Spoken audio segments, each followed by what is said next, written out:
Now we're going to go over the tendinitises of the shoulder. So we'll do it in order. So if I have the person, they bring both arms up overhead, and they're telling me, I get them up here, and then up here they pinch. So now I know they pinch up here. Then I let them go down. No, any pain? No, no, no, no, no. So I know up there it does. So now I'm on the supra. I do abduction. Don't let me push down, and they go ow, ow, ow, ow. And of course, everything else is clear. That'd be wonderful. But there could be other things that are painful, but they could be, false. And that's hard to know. But let's make believe this is a true supra. So now I know it pinches up here. So according to Syriacs, it's more superficial. When I deep friction that person. Now, here's the problem. A lot of times this hurts people when they're in this position.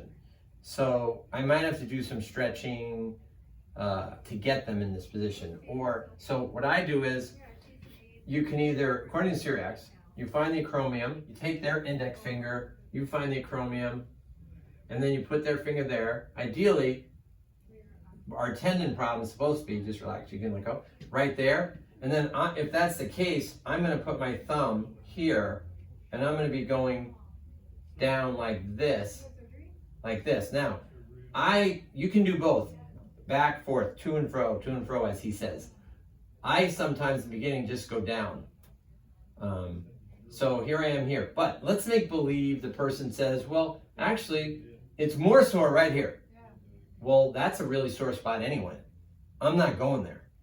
I know it's the supraspinatus. It's approximately around right here. They'll feel some discomfort, but I'm not going like where, oh, it hurts here, hurts here, hurts here. I don't really care. You better find out where that tendon is.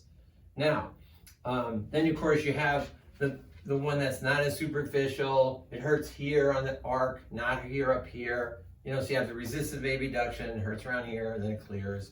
And so it might be deeper.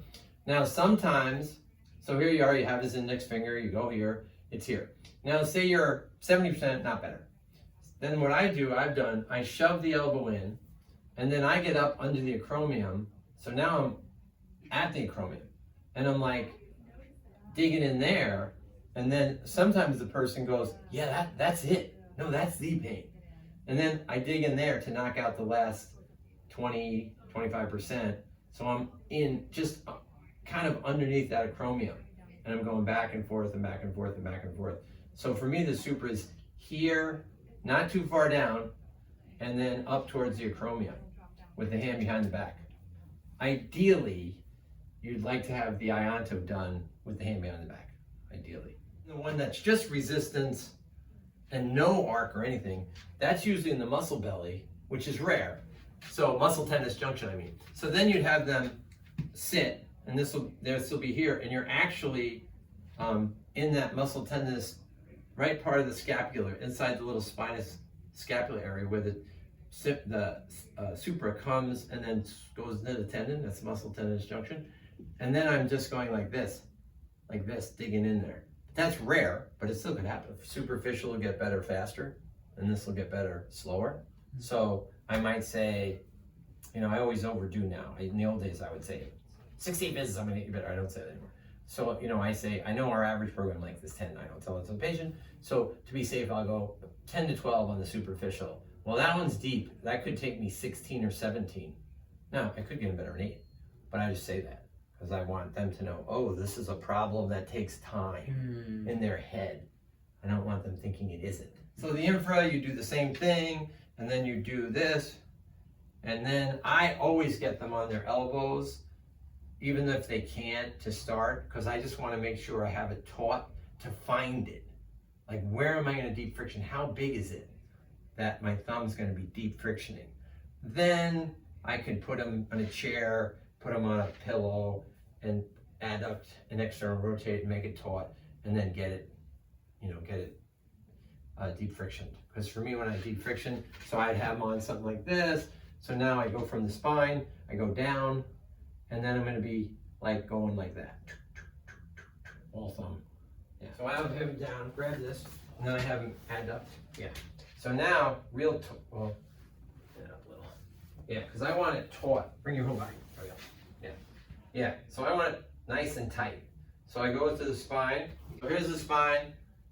and then I'm coming down from the spine this way. So I'm gonna go here. Usually it's not there. It's usually like right in that middle spot. Like right there, that's where it usually is.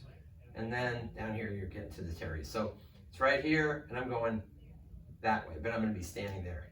And I'm gonna be taking it in that way, just like that. Okay, so the subscap, which is really hard to do, to injure, but people do, and I just had a few of them in a row, which is really goes against the percentages. But so with the subscap, I'm gonna put my thumb up around the humerus, and then I'm gonna move because I want to feel the greater tuberosity, lesser tuberosity, like greater tuberosity, because it's between there.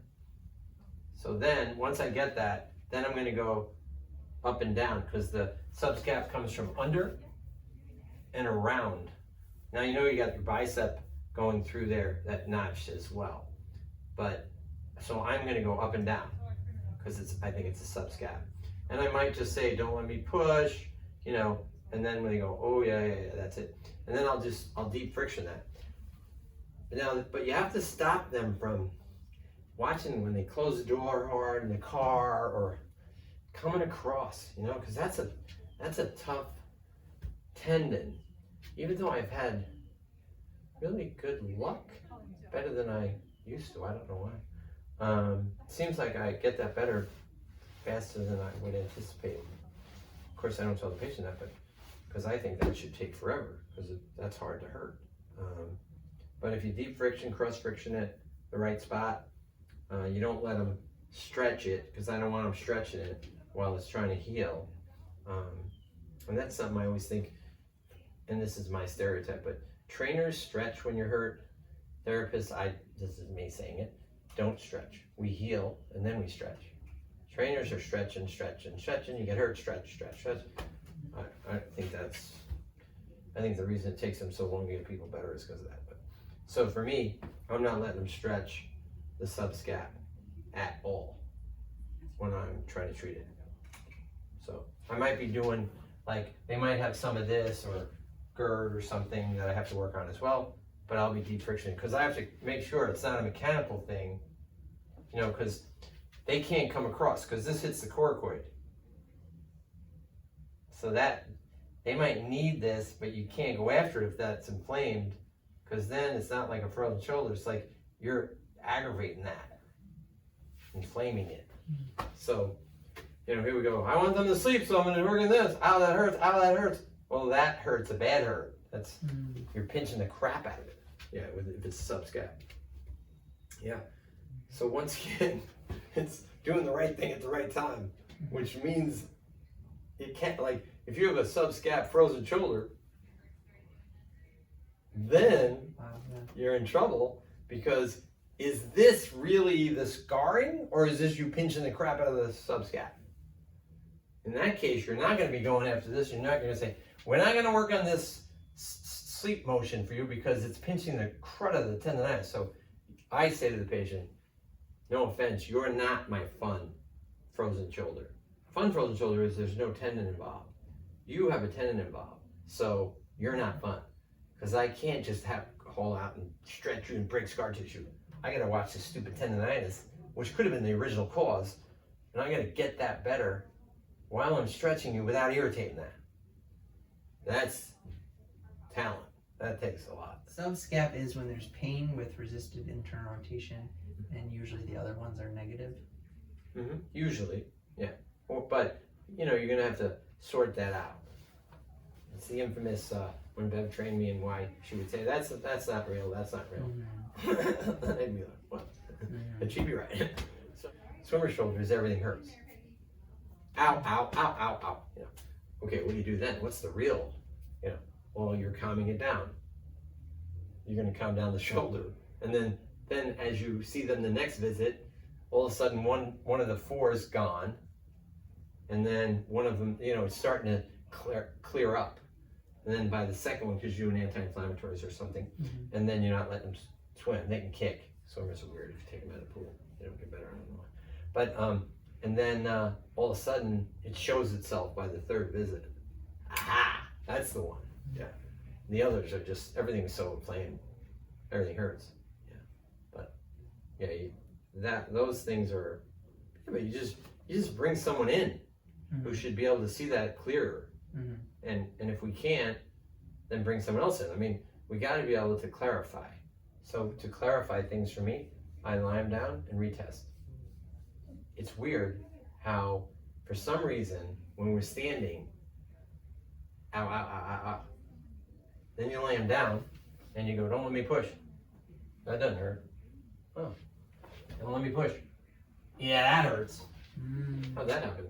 I have no idea. But when they're lying down, somehow something happens where they give you a straighter answer when it's a complex case.